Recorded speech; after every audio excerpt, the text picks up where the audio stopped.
대학교를 중퇴하고 미국으로 건너간 한 청년이 있었습니다. 그는 흑인 동네 식품점을 시작으로 이불가게, 한국식품점, 지역신문사, 컴퓨터 조립회사, 주식선물거래소, 유기농 식품점 등의 사업을 했으나 모두 실패하고 맙니다. 하지만 그는 포기하지 않았습니다. 그는 어렸을 때부터 언젠가는 크게 성공해서 돈을 벌게 될 거라는 느낌과 확신이 있었다고 합니다. 그래서 실패를 하게 되면 하루 이틀 절망하고는 툭툭 털어버리고 일어났습니다. 그는 실패를 할 때마다 성공으로 가는 문이 더 가까워지고 있다고 생각했습니다. 40세에 전 재산 253만원과 빚을 내서 식품회사를 인수합니다. 그는 이 식품회사를 전 세계 11개국 3,900여 개의 매장과 임직원 만여 명의 그룹사로 성장시킵니다. 바로 스노우폭스의 김승우 회장의 이야기입니다. 돈도 없고 백도 없었던 그가 어떻게 자수성가할 수 있었을까요? 단지 무수한 실패를 했기 때문에 그 경험만으로 성공을 하게 된 걸까요? 김승우 회장은 가난의 가장 바닥부터 최상급의 위치까지 올라봤으며 이 과정에서 돈의 여러 속성을 자세히 경험해볼 기회를 얻었다고 합니다. 돈의 본질적인 속성을 깨닫고 나서 인생이 달라지기 시작한 것입니다. 어떤 분야에서 어떤 일을 하시든 부자가 되는 길을 가고 계신다면 오늘 이 영상을 보시고 나면 이전과 분명 차이나는 삶을 살 수 있을 것이라고 확언합니다. 과연 김승우 회장이 말하는 돈의 속성은 무엇일까요? 본론으로 바로 들어가 보겠습니다. 첫 번째 속성, 돈은 인격체다. 인격체란 스스로 생각하고 자아를 가진 개별적 실체를 뜻합니다.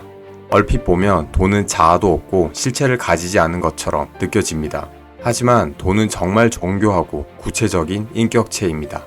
어떤 돈은 사람과 같이 어울리기 좋아하고 몰려다니며 어떤 돈은 숨어서 평생을 지내기도 합니다. 자기들끼리 주로 가는 곳이 따로 있고 유행에 따라 모이고 흩어집니다. 자기를 소중히 여기는 사람에게 붙어 있기를 좋아하고 함부로 대하는 사람에겐 패가망신의 보복을 퍼붓기도 합니다. 작은 돈을 함부로 하는 사람에게선 큰 돈이 몰려서 떠나고 자신에게 합당한 대우를 하는 사람 곁에서는 자식을 낳기도 합니다. 김승우 회장은 자신이 풍족한 부를 이루는데 성공한 것은 돈은 스스로 감정을 가진 인격체로 대하며 돈과 함께하는 법을 배웠기 때문이라고 합니다. 두 번째 속성, 일정하게 들어오는 돈에는 힘이 있다. 같은 돈을 벌더라도 일정하게 들어오는 돈과 비규칙적으로 들어오는 돈의 힘은 다릅니다. 이것은 회사에서도 마찬가지입니다. 기업 운영에 중요한 것은 현금 흐름인데요. 현금 유입과 유출을 통틀어 현금 흐름이라고 합니다. 기업의 현금 흐름이 좋지 않으면 이익이 나도 부도가 날 확률이 높아집니다. 몸 안에 피도 일정하게 흘러야 사지가 움직이고 호흡도 일정해야 생명이 연장되듯 돈도 일정하게 들어와야 체계화된 계획을 통해 운영할 수 있습니다. 비정규적인 수입은 한 번에 몰려온 돈이라 실제 가치보다 커 보이는 착각을 일으킵니다. 그래서 자신이 많은 돈을 벌게 된 줄 알고 사치하고 함부로 사용하게 돼 결국 모으지 못하게 됩니다. 규칙적인 수입의 가장 큰 장점은 미래 예측이 가능하다는 것입니다. 미래 예측이 가능하다는 말은 금융자산의 가장 큰 적인 리스크를 제어할 수 있다는 뜻입니다. 리스크는 자산에 있어 가장 무섭고 두려운 존재며 모든 것을 앗아갈 수도 있습니다. 세 번째 속성, 돈은 중력의 힘을 가졌다. 중력은 현대 물리학의 상호작용 힘 중 하나입니다. 뉴턴에 따르면 중력은 질량을 가진 모든 물체에 작용된다는 의미인데요. 돈도 중력처럼 같은 작용을 합니다. 돈은 가까이 있는 돈을 잡아당겨 주변 돈에 영향을 줍니다. 돈이 중력과 같이 작용하는 원리를 잘 이용하면 누구나 아무리 작은 돈이라도 큰 돈으로 만들어낼 수 있습니다. 예를 들어 보겠습니다. 10억 원을 모으기 위해서 1억 원이 필요합니다. 그리고 1억 원을 만들기 위해서 1000만 원이 필요합니다. 그 1000만 원은 매월 100만 원 혹은 그 이상의 저축으로 시작됩니다. 1년을 잘 모아서 1000만 원을 모았다고 가정해 봅시다. 이 1000만 원을 모으기 위한 노력을 100으로 가정합니다. 다음 1000만 원을 모으기 위해 들이는 노력은 처음 1000만 원을 모으기 위해 들어간 노력 100보다 낮아집니다. 왜냐하면 이미 처음 만들어 놓은 1000만 원이 이자나 투자를 통해 자체 자본을 만들고 있기 때문이죠.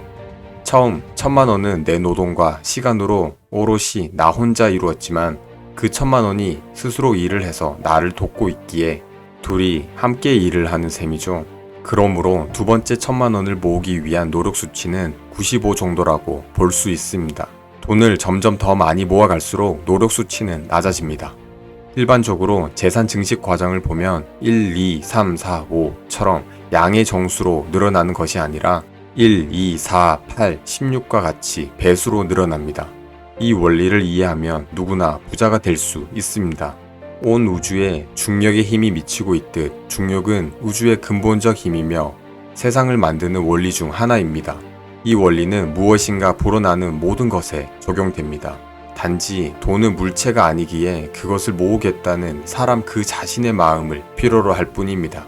네 번째 속성, 남의 돈을 대하는 태도가 내 돈을 대하는 태도다. 예를 들어 자기 자식은 지극히 사랑하면서 남의 자식에게는 매몰찬 사람이 있다고 해보겠습니다.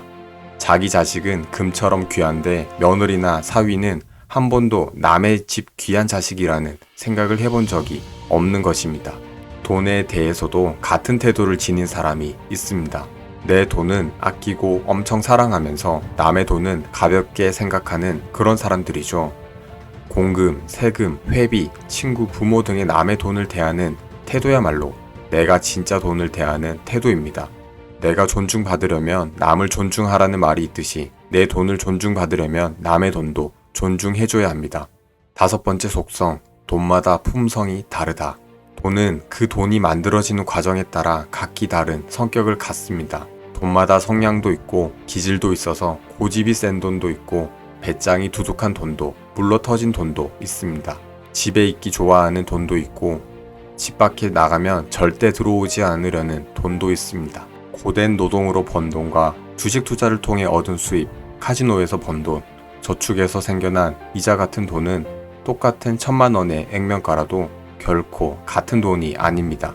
같은 돈이 아니기에 어떤 돈은 죽어라 붙어 있으면서 돈값을 못하기도 하고 어떤 돈은 쉽게 사라지고 어떤 돈은 다른 돈을 불러들이며 어떤 돈은 있는 돈까지 데리고 나갑니다. 태어나는 방식에 따라 돈의 품성이 다르기 때문입니다.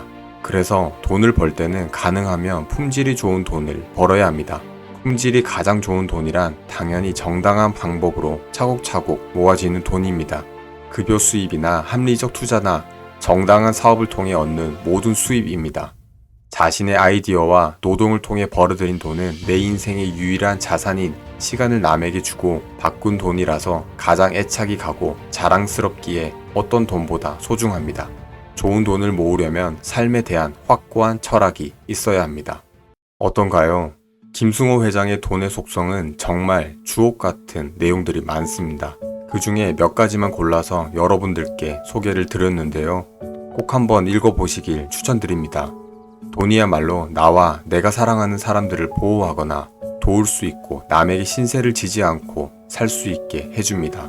이는 돈의 지극히 평범한 가치입니다. 하지만 세상은 이런 평범한 가치를 유지하는데 결코 평범함을 요구하지 않습니다.